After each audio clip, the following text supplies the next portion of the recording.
Bismillahirrahmanirrahim. This is our terminal board in the lab.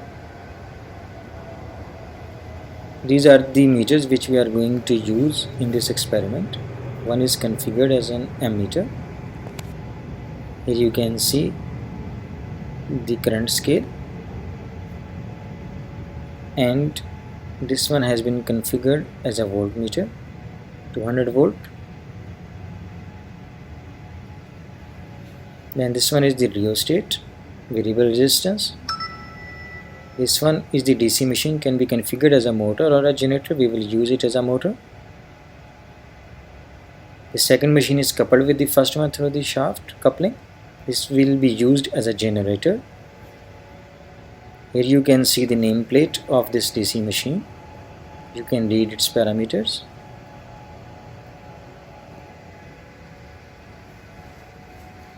So this is our main power supply unit. We can vary the AC supply given to the terminal board, which will be converted into DC. These are the wires, and we are going to perform magnetic characteristics of the DC generator. We are going to plot the magnetic characteristics. This is the load unit. You can have different ones in the lab, maybe in the form of bulbs. Over here it is in the form of variable resistance. Similarly, the rheostats in different forms are available in the lab. Here is the complete setup. So now let's start making connections for our experiment. So this is our terminal board. We will use the 300 volt 6 ampere supply for our armature winding of the motor. We will configure it as a shunt motor. This will act as a prime mover and will give the mechanical power to our generator. It will be rotating the shaft, and then there will be the induced EMF in the generator.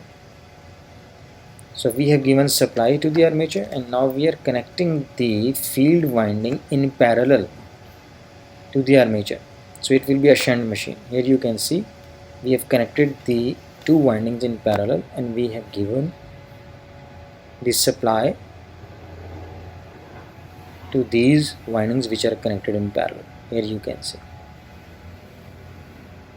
300 volt 6 ampere supply, and the two windings are connected in parallel. This is working as a shunt motor. Then we will change the voltage from here. Terminal board voltage will be changed, and the DC voltage that will be applied to the machine, that will change. And here you can see the machine has started running. When you will increase the voltage, the speed of your machine will increase, because the speed is directly proportional to the applied voltage. And you can observe it is rotating in this direction. Okay, you can note down the direction of rotation of the shaft. How you can reverse this machine? By changing either the field voltage, field winding terminals, or you can change the armature terminals. Basically, you are going to change the direction of the current either in armature winding or in the field winding, but not both of them at a time. If you will change the current in one winding, the magnetic field will be reversed, and the direction of rotation of the motor will change, because now the force will act in the opposite direction. You have noted the direction of rotation. Now we are going to swap the terminals of the field winding. That will cause the current to flow in the opposite direction compared to the last one, and because of that, now the force will act in the opposite direction and machine will rotate in the opposite direction. So check out these connections. Okay, now we have not changed the connections over here. We just swapped the terminals, the field winding terminals.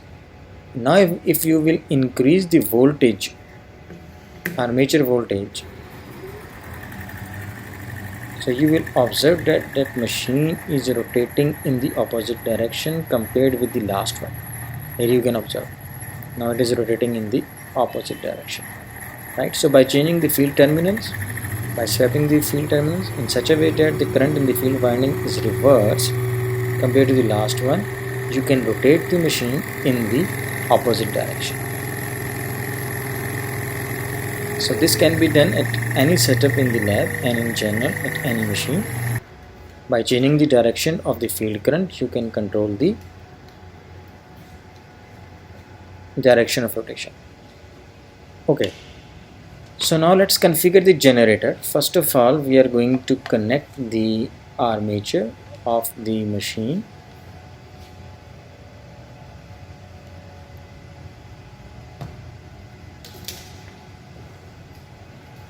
Here is the ammeter.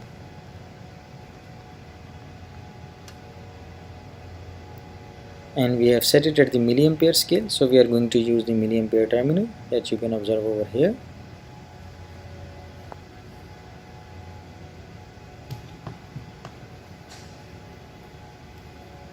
So basically what we are going to do, we are connecting an ammeter in series with this rheostat, and that will be in series with your field winding of the generator, because we want to control the current in the field winding.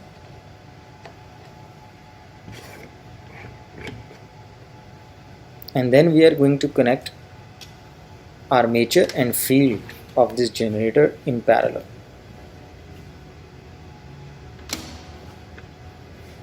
So here you can see the connections. The voltmeter will be connected in parallel to the armature. Please note that in the shunt generator, you should be careful about the voltage buildup phenomena. If you start rotating it with the help of the DC motor, then there may be the induced EMF if there is the residual magnetic field in your machine. If there is no residual magnetic field, then there will be no voltage induced or very small voltage induced at the armature terminal. So what you will do in that case, you will swap the terminals and direction of the current in the field winding will be changed. Because of the residual magnetic field, a very small voltage will be induced in the armature, and that will cause the current to flow in the field winding. That will give you a flux. If that flux supports the main flux, then more induced EMF, more voltage, more field current, more flux, more induced EMF, and so on. This phenomena will continue and the voltage will build up across the machine terminal. If the flux because of the induced EMF is opposite to the residual flux, then the net flux will decrease and there will be no induced EMF. So now we have set up the machine. One part of the setup is the motor and the other part is the generator. We have configured it as a DC shunt motor, one machine, and the other machine has been configured as a DC shunt generator. So when you will increase the speed of the prime mover and the voltage across the motor terminals, the speed will increase that you are observing over here. And this is the generator one. So if there is the supporting field, then there will be induced voltage across the terminals, armature terminals of your generator. So with the increase of the speed, more induced EMF will be there. So here you can observe it's a negative sign. So how you can make it positive? Just swap these two terminals and the direction of the current through the meter will change. So the sign will get changed. Here you can observe that one. We are changing the terminals. Okay, so it is in series with your field winding of the generator. And as we have saved the terminals, now you can see it's positive one, right? And similarly you can look at that one. We have connected the voltmeter, it is giving us the negative voltage. So if we swap the terminals at the voltmeter, so you will observe the positive voltage now. Okay, so the field current is very small, 5.8 milliampere, and the voltage is just 14 volt. And you know that we have connected the rheostat in series with the field winding. So when we will change that rheostat, that is the variable resistance, the current in the field winding will change. And when the current in the field winding will change, it means more flux is there in the machine and there will be more induced EMF, because you know that induced EMF is equal to K phi omega. It depends upon flux and the speed. So if you want to look at the behavior of the induced EMF at the flux, you will have to keep the speed fixed in this machine. So in this experiment, so we will keep the speed constant and we will increase the field current, and we will observe the induced EMF. Please note that we have not connected any load. This is the no load state. So this is equal to your back EMF or the induced EMF. The induced EMF is there, and there is no voltage drop because there is no load current, because we have not connected the load. So we are increasing the field current, and you will observe the increase in the voltage that is induced in the armature. Here you can see round about 18 milliampere, 30 volts, and as you are increasing the field current, you will be observing the increase of the voltage. Right. So first thing that is to be observed, that when you are increasing the speed, the voltage that is developed across the armature terminals of your generator, those will be increasing. So induced EMF is equal to K phi omega or K IF into omega. That depends upon field current or the flux. Both are proportional if you are operating your machine in the linear region. So with the increase of the field current, the flux will be increasing and more induced EMF will be there. So here you can observe more field current, more voltage. So what you are going to do in this experiment, basically you will be first increasing the field current in certain steps, and you will observe the voltage that is induced across the armature of your generator. Right? So you will set up certain levels. For example, you observe at 10 milliampere, 20 milliampere, 30 milliampere, and you will be gradually increasing. Do not reduce that current. Keep it in the increasing trend, and once you reach to the maximum current, then start decreasing the current and note down the induced EMF at the same current at which you have observed the reading while you were increasing the field current. First you have increased the field current from 0 to rated value, that is 190 milliampere in our machines.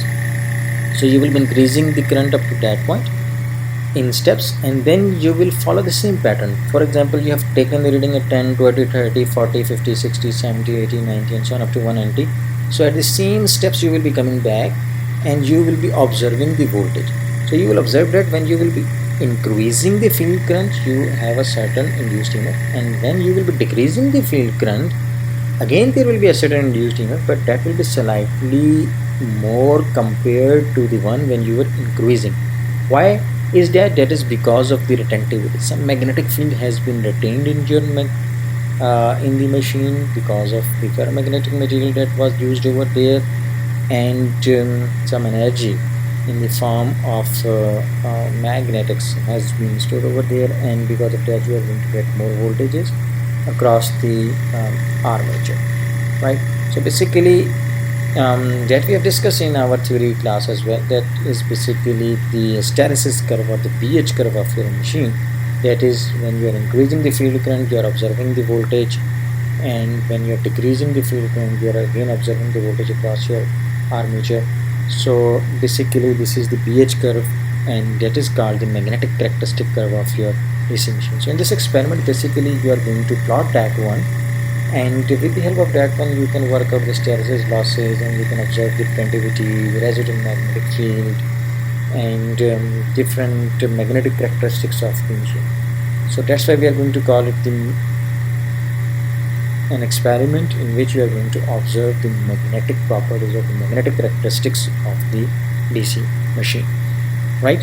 So now you can follow. I have explained all the important things related to this experiment, and now follow the video till the end. You will see that when you will be changing the current, there will be an induced EMF at an increasing pattern, and then in the decreasing pattern, with the help of that one you will extract the magnetic characteristics and you will study the behavior of the machine. So follow the video till the end, note down the readings, and as per the instructions given in your lab manual, do the calculations, draw the graphs, and answer the questions which are given at the end of the manual, and observe the magnetic characteristics of your machine. So that's all from this discussion. Keep looking at the video till the end and complete your lab. Thank you.